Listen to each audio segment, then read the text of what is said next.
Katanya seolah-olah ngomong saya dari kemarin pakai inisial Bapak. Bapak dari kemarin nggak ada ngomong inisial ya Pak. Saya rekam semuanya, bukti-buktinya udah kita simpan. Bapak bilang perlu saya buktikan Novi adalah pemain narkoba. Ini saya ulang lagi nih, Novi kamu bilang, kamu nggak ada bilang PNY atau NP atau apa, kamu nggak ada. Selama ini kamu ngomongnya Novi. Jadi kamu selama ini pembunuhan karakter sama saya. Ya saya nggak akan pernah lupa itu, karena semua buktinya sudah saya simpan dengan rapi. Kamu tinggal tunggu aja Pak, ya. Gitu. Jadi menurut saya yang awalnya nih orang ini udah minta maaf gitu, tapi besoknya berkuar-kuar lagi. Jadi kayak ODGJ gitu loh, apa lupa ingatan atau amnesia atau seperti apa gitu. Saya nggak ngerti gitu, itu di luar dari kuasa saya. Nah yang pertama, harusnya kan ini kalau emang dia pengacara yang baik, contoh misalnya Pak Denis, contoh Kak Sil, yang berhubungan dengan kuasanya aja. Soal donasi, ya udah soal donasi, kenapa pakai ranah personal saya dibuka-buka seolah-olah paling tahu. Bilang operasi 2017, operasi hidung 2017. Emang saya 2017 sudah sosial, saya tanya. Yayasan berdiri aja 2021, katanya saya oplas pakai duit donasi. Kalian tuh udah ngaco tau nggak? Udah di luar dari nalar kalian tuh ngomong. Udah bener-bener ngelebihin buat saya, udah ngelebihin dari ODGJ, kata-katanya berbeda-beda. Gitu. Jadi kalau kamu seolah-olah sekarang baik, seolah-olah kamu mau menunjukkan di publik kamu baik, netral, nggak akan bisa. Buat saya ya, ini saya nggak ada buzzer, tapi percaya sama saya, citra kamu udah buruk di mata netizen. Tinggal tunggu aja Pak. Kasih aja, Kasih ada yang mau tambahin Kak? Oke, Kasil, mungkin ada yang mau dinarasikan, Kasil? Dengan waktu dan tempat dipersilahkan. Assalamualaikum, selamat malam, Kasil. Waalaikumsalam, Bang Faktual, Novi, Bang Denis, Mbak Zi, Mirwan, Icalia, Putra Indonesia. Jadi begini ya, saya tidak menyapa Erdelo karena saya mau bicara sama Erdelo, ya, bahwa selama ini Anda berlindung di balik Agus, berlindung di balik surat kuasa Agus, yang notabene adalah kesempatannya untuk melaporkan Novi secara pidana 2 kali. Kemudian kamu berlindung atas dasar surat kuasa dan menghina-hina Novi, ya, membuat framing-framing berita-berita hoax.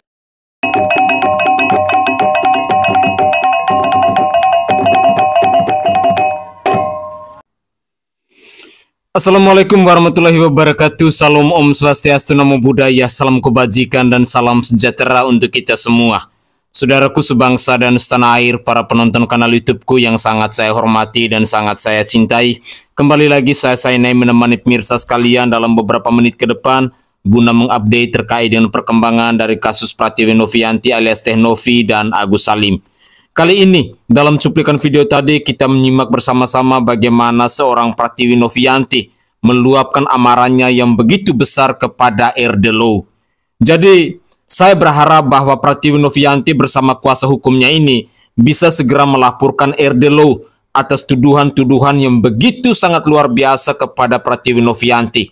Dan ini, saya berharap bahwa harus dilakukan secara serius. Karena tuduhan dari Erdelo yang mengatakan bahwa Pratiwi Novianti ini adalah pengguna narkoboi, dan juga ada beberapa tuduhan lain yang selama ini disuarakan oleh Erdelo. Saya rasa ini merupakan persoalan serius yang harus ditanggapi dan diproses oleh kuasa hukum dari Pratiwi Novianti dan juga oleh orang-orang yang selama ini, kalau kita menyaksikan dalam cuplikan-cuplikan video, mereka selalu bersikap seolah-olah menjadi pribadi yang netral, tetapi sesungguhnya mereka telah melakukan penghinaan yang begitu kejam kepada Pratiwi Novianti ini. Pemirsa sekalian, dalam live ini, jujur, Pratiwi Novianti memang benar-benar kesal. Dia benar-benar marah. Dia tidak terima dirinya dituduh dengan hal-hal yang tidak pernah dia lakukan. Apalagi tuduhan-tuduhan itu di luar sebelum Pratiwi Novianti mendirikan yayasan. Dalam cuplikan video tadi, Pratiwi Novianti juga menegaskan bahwa dia oplas hidungnya itu di tahun 2017. Tetapi kenapa seorang RD Low menuding bahwa itu adalah uang yayasan? Sementara yayasan itu dibangun di tahun 2021. Dengan demikian memang RD Low harus siap menerima segala risiko atas segala tuduhan-tuduhan yang ditujukan kepada Pratiwi Novianti. Dan saya berharap bahwa kuasa hukum dari Pratiwi Novianti alias Tenovi ini harus mengambil langkah-langkah yang tegas guna memberi efek jerat kepada RD Low ini. Mari kita simak lagi cuplikan video dari pernyataannya Pratiwi Novianti ini. Kan yang membuat VT ya, yang menjelaskan seolah-olah paling tahu kan gitu. Kalau dari saya intinya saya udah ada di YouTube saya itu adalah korban, mobil saya dibawa kabur sama orang dan saya nggak kenal yang bawa itu siapa. Saya hanya berhubungan dengan atas nama Teguh ya. Jadi saya nggak kenal tuh yang bawa mobil Alphard saya ke Semarang. Awalnya itu ke Ungaran dulu, dari Ungaran terus ke Semarang. Pokoknya udah ada 3 lokasi mobil saya dipindah-pindah. Nah, itu dijelaskan juga bahwa itu adalah mobil pribadi saya, bukan mobil donasi ya. Jadi kalau orang ada yang bilang donasi, hebat banget, donasi dibelinya Alphard ya. Saya aja kalau emang mau ada yang didonasiin, lebih baik donasi ambulans sama kita, biar kita bisa ngasih ambulans gratis, jasa orang-orang tuh ya. Nah, oke. Dijelaskan itu kalau saya secara detail udah ada di YouTube saya penjelasannya, bahkan bukti-buktinya. Kita sempat diberhentikan sama PJR, terus pokoknya apa ya, agak ribet menjelaskan. Intinya saya korban lah ya, boleh cek di video saya dan bukti-buktinya semua detail ada gitu. Jadi kalau misalnya dibilang kata saya pemain roda 4, roda 10 aja saya nggak tahu ya. Saya baru pertama kali jadi korban, saya seolah-olah dijadiin pelaku sama orang yang tidak bertanggung jawab gitu. Dan yang kedua, katanya seolah-olah ngomong saya dari kemarin pakai inisial Bapak dari kemarin nggak ada ngomong inisial ya Pak. Saya rekam semuanya, bukti-buktinya udah kita simpan. Bapak bilang perlu saya buktikan Novi adalah pemain narkoba. Ini saya ulang lagi nih, Novi kamu bilang, kamu nggak ada bilang PNY atau NP atau apa, kamu nggak ada. Selama ini kamu ngomongnya Novi. Jadi kamu selama ini pembunuhan karakter sama saya. Ya saya nggak akan pernah lupa itu, karena semua buktinya sudah saya simpan dengan rapi. Kamu tinggal tunggu aja Pak, ya. Gitu. Jadi menurut saya yang awalnya nih orang ini udah minta maaf gitu, tapi besoknya berkuar-kuar lagi. Jadi kayak ODGJ gitu loh. Apa lupa ingatan atau amnesia atau seperti apa gitu. Saya nggak ngerti gitu, itu di luar dari kuasa saya. Nah yang pertama, harusnya kan ini kalau emang dia pengacara yang baik, contoh misalnya Pak Denis, contoh Kak Sil, yang berhubungan dengan kuasanya aja. Soal donasi, ya udah soal donasi, kenapa pakai ranah personal saya dibuka-buka seolah-olah paling tahu. Bilang operasi 2017, operasi hidung 2017, emang saya 2017 sudah sosial, saya tanya. Yayasan berdiri aja 2021, katanya saya oplas pakai duit donasi. Kalian tuh udah ngaco tau nggak? Udah di luar dari nalar kalian tuh ngomong. Udah bener-bener ngelebihin buat saya, udah ngelebihin dari ODGJ, kata-katanya berbeda-beda. Gitu. Jadi kalau kamu seolah-olah sekarang baik, seolah-olah kamu mau menunjukkan di publik kamu baik, netral, nggak akan bisa. Buat saya ya, ini saya nggak ada buzzer, tapi percaya sama saya, citra kamu udah buruk di mata netizen. Tinggal tunggu aja Pak. Kasih aja, ada yang mau tambahin Kak?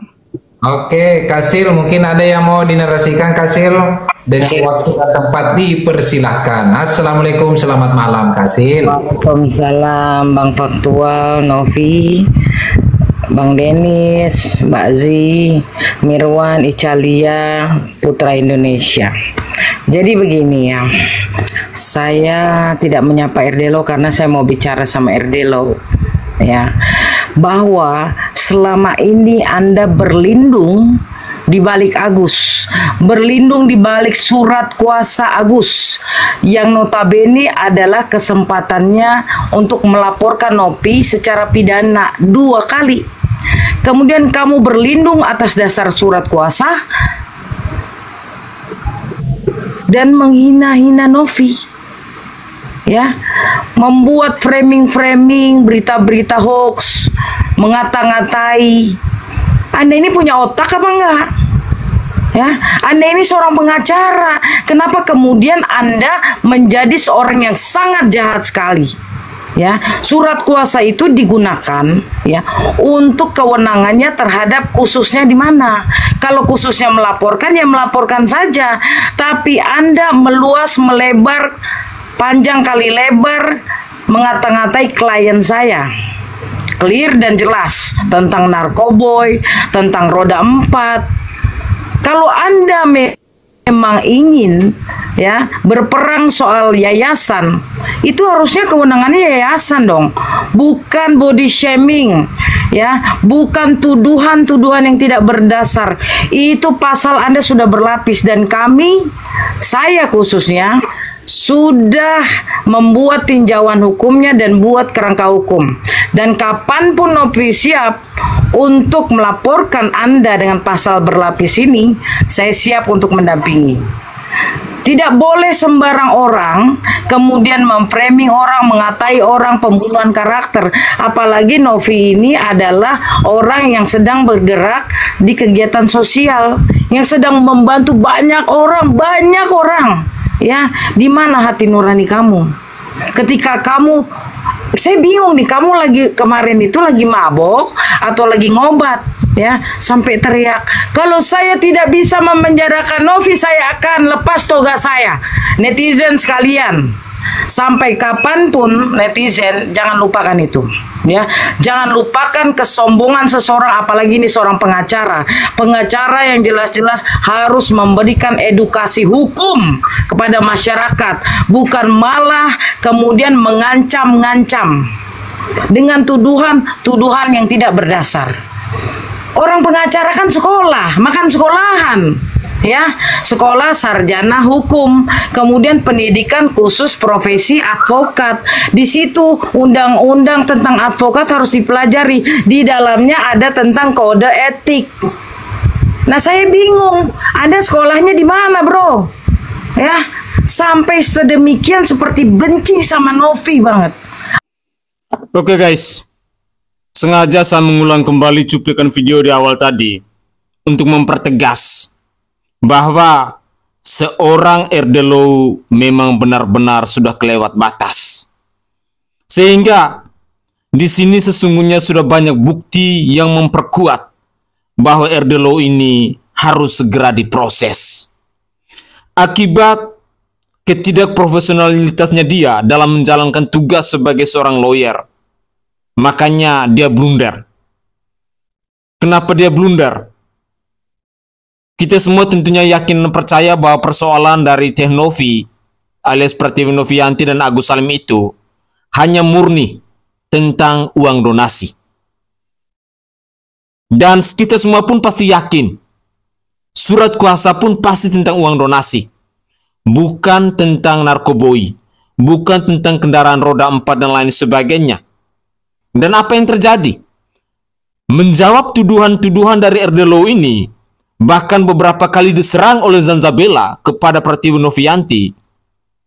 Seorang Pratiwi Novianti sudah membuktikan kebenarannya dengan melakukan tes urin dan tes rambut, dan semua hasilnya itu adalah negatif.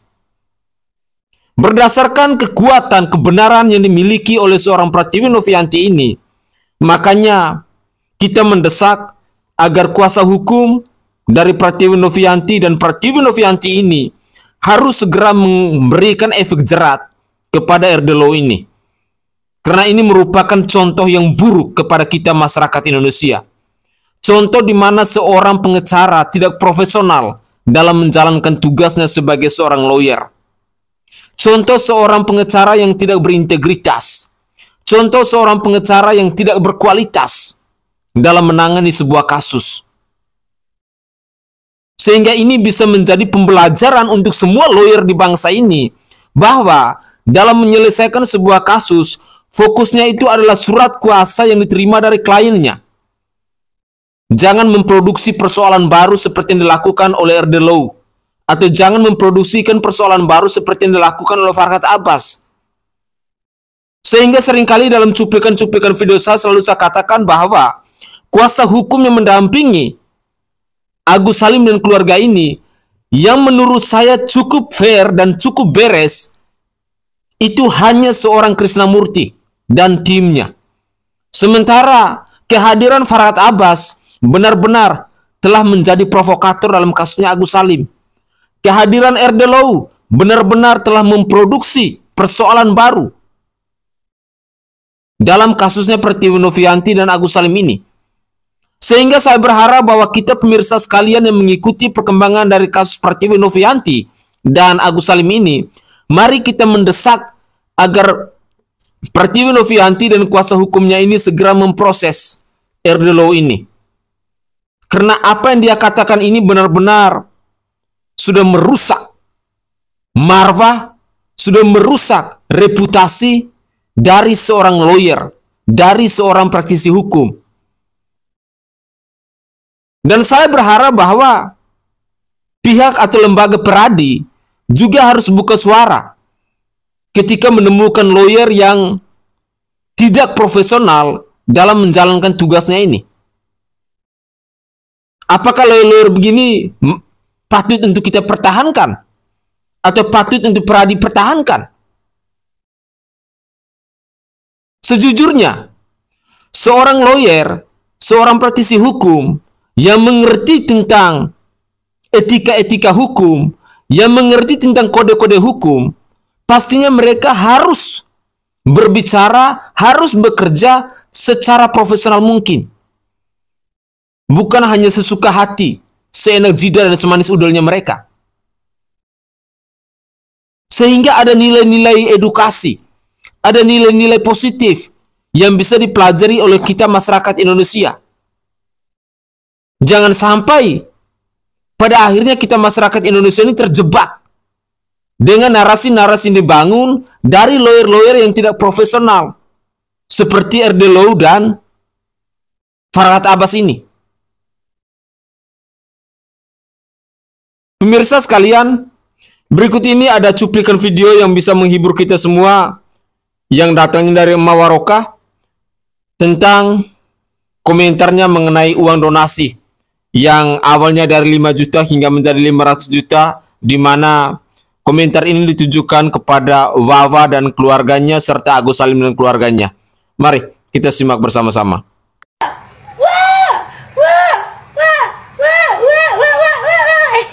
Kenapa? Ya Allah, orang pada transfer, Wak. Ini bener gak sih, Wak? Ini 5 juta? Apa 50 juta? Tuh pas Wawa ngeliat, ini lebih 50 juta. Ini nolnya ada banyak, ini 500 juta. Anjir, langsung tuh. Langsung. Ya ampun. Aduh, ya ampun, 500 juta, say. Biasanya di rekening masuk 5 juta seminggu, belum ada seminggu udah tinggal 50.000, ya kan? Bayar HP, bayar bensin, transfer ini, belanja, check out. Ini 500 juta, lu gila gak sih lu? Terus besokannya drung, masuklah 1 miliar besokannya. Itu langsung gubrak, gue rasa. Gue rasa udah, aduh gimana nih? Aduh kasih tau nggak ya? Udah nggak usah. Ngapain sih? Itu kan acaranya Densu. Nah, acara Denny Sumargo, bukan acara Novi Pratiwi. Ya juga ya, Wak. Ya iyalah, itu kan beda acara. Beda acara. Langsung ya kan? Aduh, udah. Terus ditelepon, susah dihubungi. Ditelepon, gimana kabarnya, katanya Ten. Gimana, udah berobat. Terus udah ada transferan belum? Nanti ya, masih nunggu, kartunya rusak. Kartu bisa rusak mendadak, kartunya rusak. Udah Akhirnya baru mengaku, bilangnya juga nggak segitu, nggak 1,5, bilangnya cuma gope. Emang duit itu bisa membutakan kita, guys. Betul. Udah, pengacara barunya UMKM bagus, diproses lah ya kan. Emang dia doang yang bisa lapor-lapor orang. Diproses gantian. Mams, Farhad Abbas bikin story tentang Mams, lo katanya udah dilaporin. Bodo amat, bukan udah dilaporin gue. Bukan, akan dipidanain. Terserah lu mau pidanain gue tunggu. Eike nggak takut, nggak takara. Sok mau pidanain gue apaan? Gitu. Uang donasinya dia ditarik gak sih sama donatur? Ya tunggu aja sampai prosesnya ini selesai sayang. Ya tunggu aja proses sampai selesai. Kita kan semua lagi nunggu nih. Laporan polisinya Agus udah masuk, laporan polisinya Novi Pratiwi udah masuk. Ya udah kita tunggu. Kita tunggu aja. Siapa yang bakal dimenangkan oleh Pak Polisi ini gitu loh. Laporannya mereka atau laporannya Novi mewakili para donatur. Itu tunggu aja. Nah nggak tahu kapan selesai diproses itu kan, kalian tuh mestinya harusnya sabar. Sama nih kayak kasusnya Fadel. Kasusnya Fadel itu kan nggak langsung begitu aja. Kayak kemarin dia bilang, kenapa nggak langsung tangkap aja? Gimana bisa mau ditangkap aja sih? Ada prosesnya, dipanggil dulu, bikin BAP, saksi-saksinya dipanggil satu-satu, nanti naik lagi dari dipanggil untuk BAP, naik sidik. Habis naik sidik nanti baru ada proses gitu. Emang bosen nggak kelar-kelar. Tapi kalau nggak ngikutin proses kan juga gegabah. Karena kan barang bukti harus dikumpulin, saksi-saksi ditanyain, perlu waktu guys. Minggu ini misalnya, nanti balik lagi minggu depan lagi, minggu depannya lagi kayak gitu. Thank you yang tersayang, yang tersayang, yang tersakiti. Makasih mawarnya. Seperti itu guys. Mamski abis gini kita udah mau cuekin si Agus dan fokus. Iya aku juga begitu. Umbu bola Via, thank you so much. Bang Yoni, apa mau dilapor sama Bang Farhad? Apa mana yang dia bilang mau lapor gue? Itu kan udah dia bilang itu di storynya dia. Emang dia tulis mau dipidanakan. Mana mau bilang gue masuk neraka lah, pidanain lah. Mana? Oke guys, itu adalah cuplikan-cuplikan video yang bisa saya persembahkan dalam konten saya kali ini guna mengupdate terkait dengan perkembangan dari kasusnya Pratiwi Novianti alias Teh Novi dan Agus Salim. Dalam cuplikan video ini yang saya fokuskan adalah tentang teguran keras atau peringatan keras yang disampaikan oleh Teh Novi dalam virtual live streaming ini, dan saya berharap bahwa segala sesuatu yang dibicarakan oleh Teh Novi itu harus segera dilakukan. Karena menurut kami netizen yang mengikuti tentang perkembangan dari kasusnya Teh Novi dan Agus Salim ini, kami sangat mendukung bahwa seorang RD Low harus segera diproses ke kantor polisi, harus segera diberi efek jerat agar jangan ada lawyer-lawyer lain yang mau mengikuti rekam jejak atau track record seperti yang ditunjukkan oleh seorang RD Low. Karena jujur, seorang RD Low telah menunjukkan sikap tidak profesionalnya untuk menjadi seorang lawyer atau pengacara. Dan apa yang dia suarakan ini pasti sudah di luar dari surat kuasa yang diberikan oleh Agus Salim. Sehingga ini bisa menjadi pembelajaran untuk kita masyarakat Indonesia, khususnya bagi saudara dan saudari kita yang bergelut dalam dunia hukum atau yang menjadi lawyer atau yang menjadi kuasa hukum ini. Bahwa di lain waktu, kalau memenangani sebuah persoalan, kalau membangun argumentasi, membangun narasi, tolong jangan lupa Anda itu ditugaskan dari klien Anda sesuai dengan surat kuasa. Bukan Anda bicara ngalur ngidul, bukan Anda bicara lalu menciptakan sebuah persoalan baru. Seperti yang dilakukan oleh RD Low misalnya, atau seperti yang dilakukan oleh Farhad Abbas. Bagaimana kita masyarakat Indonesia tidak kesal ketika melihat Farhad Abbas hari ini sibuk membuat laporan ke pihak penegak hukum. Persoalan KI saja dilaporkan. Persoalan orang yang bicara namanya dia saja dilaporkan. Yang sudah menjadi korban sekarang antara Denny Sumargo dan Pablo Benua.